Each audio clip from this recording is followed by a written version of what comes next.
Here's one money habit that quietly keeps most people broke, and it has nothing to do with income, budgeting, or even spending. It's lifestyle momentum. Not lifestyle creep, lifestyle momentum. Here's what that means. Every time you make a little more money, you lock in a slightly more expensive version of your life. Better apartment. Better car.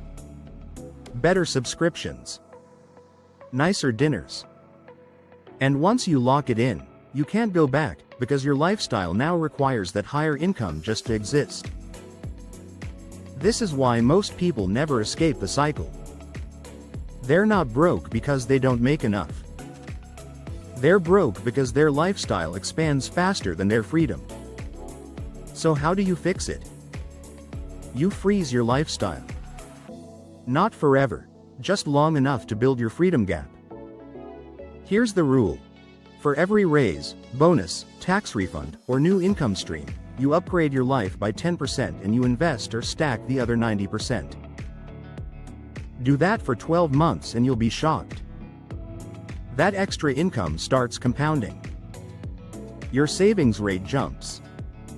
Your passive income grows. And suddenly, you're not trapped by your lifestyle anymore. Here's the truth nobody tells you. Financial freedom isn't about making more money, it's about breaking the momentum that keeps you stuck. Freeze your lifestyle now, so you can expand your life later.